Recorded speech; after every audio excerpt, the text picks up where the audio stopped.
मीने, तुम्हारी सोच मेरी सोच नहीं बदल सकती। मैं झूठ नहीं बोलती असद, और अगर मैंने बोला तुम मेरे साथ, जिसे तुम 2 टके की लड़की कह रही हो ना, वो बीवी है मेरी।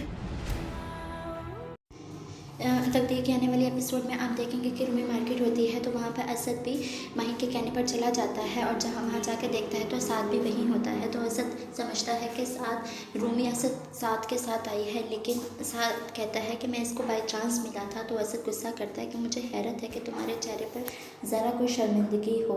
तो असद कहता है शर्मिंदगी उस पर होता है जिसके दिल में चोर होता है, और मेरे और रूमी के स्टोर में कोई चोर नहीं है, और तुम अपनी सोच। तो वहाँ पर असद गुस्सा करता है कि मैं अपनी सोच को नहीं बदलता, और रूमी को लेकर घर आ जाता है और कहता है कि मैं तुम पर कितना भरोसा करता था, तुमने मेरा भरोसा क्यों तोड़ा, क्यों तुमने मुझसे झूठ बोला। वहाँ रूमी कहती है असद मैं कभी झूठ नहीं बोलती, और अगर बोला भी है तो डर मुझे सिर्फ आपके गुस्से का था। लेकिन असद इस कदर ज़्यादा बदगुमान हुआ होता है रूमी से कि उसे कुछ समझ नहीं आता, और रूमी कहती है कि रूमी बगैर कुछ कहे सुने वहाँ से चली जाती है, और असद माहिन की बातों में आ जाता है। वहाँ अंदर आता है तो अपने अब्बू को सब बताता है और कहता है कि मेरे प्यार में क्या कमी रह गई थी। तो वहाँ उसके अब्बू असद को ही समझाते हैं कि रूमी ऐसी लड़की नहीं है, तुम्हें कोई गलत फहमी हुई है। तो साथ आ जाता है, साथ कहता है कि असद तुम्हें कोई गलत फहमी हुई है, रूमी मेरे साथ नहीं बल्कि वो अकेले आई थी, मैं उससे बाई चांस मिला हूँ। तो असद कहता है अपनी गंदी ज़ुबान से रूमी का नाम ना लेना। वहाँ माहिन रूमी का घर बर्बाद करते करते ये भूल जाती है कि वो अपना घर की तरफ तवज्जो नहीं दे रही, दूसरी तरफ उसका घर खुद तबाह हो रहा है।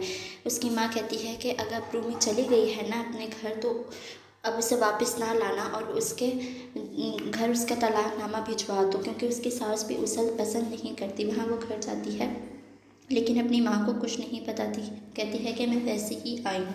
रूमी को बहुत अफसोस होता है कि उसका शौहर उस पर बिल्कुल भी भरोसा नहीं और कहता है कि असद आपके शख्स ने, आपकी बेएतबारी ने मेरी माँ को रेज़ा रेज़ा कर दिया है। वहाँ दूसरी तरफ जब माहीन नबील के पीछे जाती है, वो जिस फ्लैट में रहता है, तो वहाँ जाकर देखती है कि वही लड़की थी जिसको माहिन ने धुतकारा था, वो आज उसी के घर होती है और उसको ज़ोर से धक्का देती है।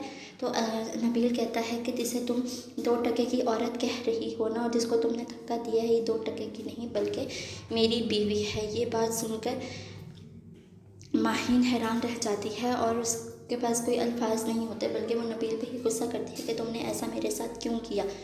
तो वो कहता है कि तुम्हारी हरकतों की वजह से ही हुआ है, ना तुम मेरे साथ कभी ऐसा करती, और ये ऐसी औरत नहीं है जैसे तुम समझ रही हो।